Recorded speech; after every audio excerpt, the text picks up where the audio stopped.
Kalau ibu bapa dia nak selesaikan masalah anak dia, tak nak meracau atau meragam, contohnya waktu makan, ibu bapa akan buat apa?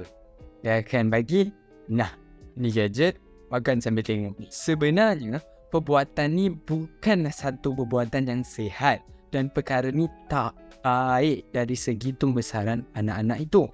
Ya, saya faham setengah orang akan cakap, kau senang lah, belum kahwin, belum rasa dah ada dan susah jaga anak. Tapi, kalau kita teruskan dengan alasan yang macam ni, sampai bila-bila pun kita tak boleh nak pastikan yang anak-anak tu membesar dengan baik dan sihat.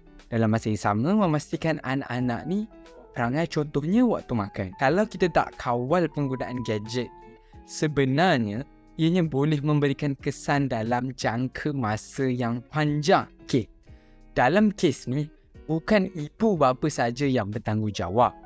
Tapi, golongan macam kita ni, iaitu golongan belia ni pun turut bertanggungjawab sama. Kita tengoklah sekarang, kalau dekat mamak ke, kalau dulu bila mamak sembang, lepak, sembang, minum kopi ke, teh ke kan, kita betul-betul bersosial lah kiranya.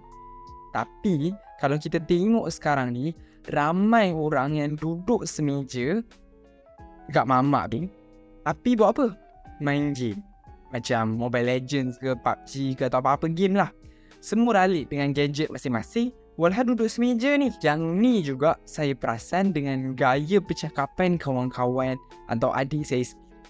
Bila berborak tu, bahasa dia jadi kurang enak didengar disebabkan pergaulan waktu main game tu sendiri.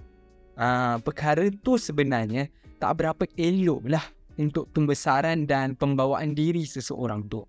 Dia kelihatan kurang manis. Ada satu perumpamaan ni, anak-anak adalah cerminan ibu bapa atau siapa yang mereka lihat. Untuk kita nak ubah mereka, kita kena ubah cara dan diri kita dulu.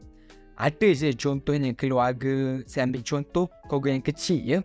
Bila balik rumah tu, anak-anak mestilah nak disambut dengan gembira dan ceria. Tapi setengah ibu bapa akan macam, kejap. Daddy nak kena reply WhatsApp ni atau Mami nak kena reply WhatsApp ni dulu. Priority tu dah semakin berubah. Kita mengharapkan yang anak-anak kita tidak terlalu dengan gadget, sedangkan kita sibuk dengan gadget. Adakah perubahan tu boleh berlaku? Kita tak boleh nak menggantikan atau menyahkan terus gadget tu dalam hidup anak secara total. Sebaliknya, kita boleh menghadkan jam penggunaan kepada sesiapa yang menggunakan gadget ni. Contohnya macam anak-anak lah. Untuk pengetahuan juga, menurut kajian, gadget ni mendatangkan kesan buruk terhadap otak sekalipun. Ini berdasarkan satu kajian yang saya baca lah.